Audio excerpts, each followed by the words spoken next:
সারা দেশে এখন আলোচনার কেন্দ্রবিন্দু বিএনপির ভারপ্রাপ্ত চেয়ারম্যান তারেক রহমান কর্তৃক ঘোষিত রাষ্ট্র কাঠামো মেরামতের ৩১ দফা। এই ৩১ দফাকে সামনে রেখে দেশের বিভিন্ন স্থানে চলছে গণসংযোগ, জনমত সৃষ্টি ও তৃণমূল কর্মসূচি। আর সেই ধারাবাহিকতায় বিএনপির ভারপ্রাপ্ত চেয়ারম্যান তারেক রহমান কর্তৃক ঘোষিত রাষ্ট্র কাঠামো মেরামতের ৩১ দফার পক্ষে জনমত সৃষ্টির লক্ষ্যে বিএনপির জাতীয় নির্বাহী কমিটির সদস্য ও সোনারগাঁও উপজেলা বিএনপির সভাপতি জনাব আজহারুল ইসলাম মান্নান সাহেবের নির্দেশনায় সিদ্ধিরগঞ্জ থানা কৃষক দলের আয়োজনে বৃহৎ লিফলেট বিতরণ ও গণসংযোগ কর্মসূচি অনুষ্ঠিত হয়।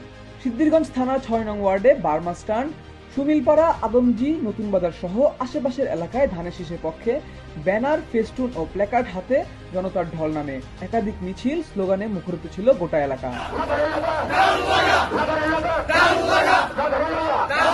স্থানীয় কৃষক দলের নেতাকর্মীরা লিফলেট বিতরণ করে সাধারণ মানুষের কাছে পৌঁছে দেন বিএনপির নতুন রাজনৈতিক দিক নির্দেশনা ও ৩১ দফার বার্তা।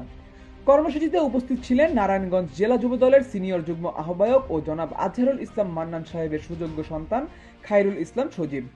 আরও ছিলেন নারায়ণগঞ্জ মহানগর কৃষক দলের সাধারণ সম্পাদক সাইফুদ্দিন মাহমুদ ফয়সাল, জেলা শ্রমিক দলের সাধারণ সম্পাদক মোহাম্মদ মুজিবুর রহমান। এছাড়াও ছিলেন ছাত্রদল, যুবদল, কৃষক দলের নেতৃবৃন্দ।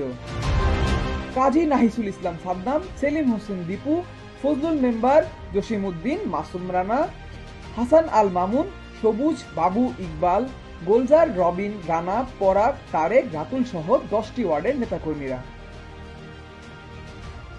মান্নান সাহেবের নেতৃত্বে এই প্রচারণা এখন সিদ্ধিরগঞ্জ ছাড়িয়ে সারা দেশ জুড়ে ছড়িয়ে পড়ছে। জনগণের হৃদয়ে জেগে উঠছে নতুন প্রত্যাশা, নতুন বাংলাদেশের স্বপ্ন।